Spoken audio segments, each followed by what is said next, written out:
Terima kasih pemirsa, Anda masih bergabung bersama kami di iNews NTB. Akomodasi hotel, villa maupun homestay di kawasan Mandalika ludes. Diborong penonton, dampak dari MotoGP tarif harga penginapan naik cukup fantastis mencapai puluhan juta per malam. Perhelatan MotoGP di sirkuit Mandalika pada 18 hingga 20 Maret mendatang membawa angin segar bagi para pelaku wisata khususnya penyedia akomodasi penginapan. Beberapa villa di Lombok Barat diketahui telah habis dipesan wisatawan bahkan sejak tahun 2021. Meski harga yang dijual oleh para pelaku wisata sangat tinggi, namun animo wisatawan yang ingin menyaksikan event dunia ini lebih besar. Terdapat 150 unit villa ini per malamnya mencapai 46 juta rupiah. Adapun fasilitas di dalamnya yaitu 4 kamar tidur, 2 kolam renang termasuk jacuzzi, ruang makan, dapur, serta outdoor lounge dengan pemandangan laut yang menawan. Beberapa villa yang terletak di Desa Buwon Mas dan Desa Torok Ai Bele juga telah habis dipesan dengan harga variatif mulai dari 5 juta sampai 10 juta per malam. Para pelaku wisata atau penyedia akomodasi ini berharap event ini sebagai pemicu bangkitnya pariwisata di NTB. So yeah, I think also with the MotoGP, when the MotoGP comes, I think that will bring a tremendous sense of something new to the island. So yeah, I'm optimistic, as I hope a lot of other people are, that Lombok is really going to move on and develop itself further. Meski harga hotel melambung tinggi, pemerintah daerah melalui Dinas Pariwisata Lombok Barat tidak bisa berbuat banyak atau memberikan intervensi berlebih karena hal ini murni hukum pasar. Masalah standarisasi harga, kami tidak bisa menentukan standar di kabupaten. Yang menentukan standar itu adalah pasar. Kan berdasarkan demand kan. Kalau demandnya tinggi, ya tentunya juga costnya juga tinggi.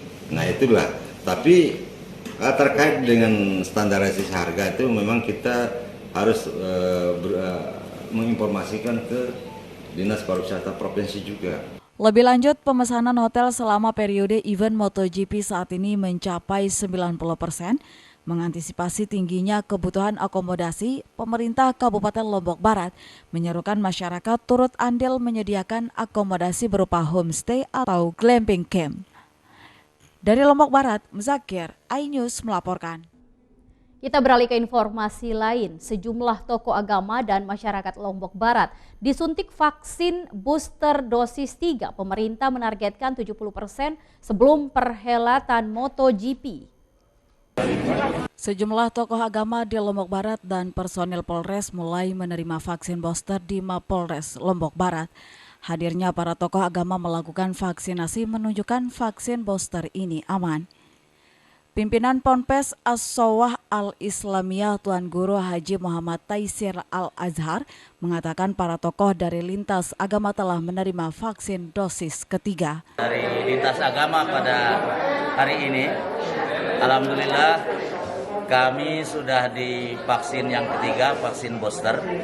Insya Allah aman, selamat, dan tidak akan ada bahaya, tidak ada side effect insya Allah, dan ini untuk Indonesia sehat.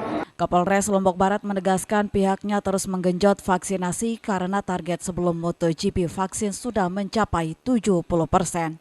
Pelayan publik nantinya yang bersentuhan dalam pengamanan MotoGP nanti. Jadi harapannya target dari pemerintah untuk dosis 2 juga 80% nanti akan tercapai sebelum pelaksanaan MotoGP.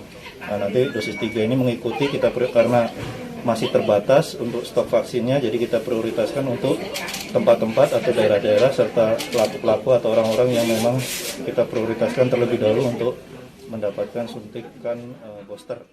Adapun tim tenaga kesehatan dilibatkan dari Puskesmas Jembatan Kembar dengan jumlah vaksin sebanyak 225 dosis.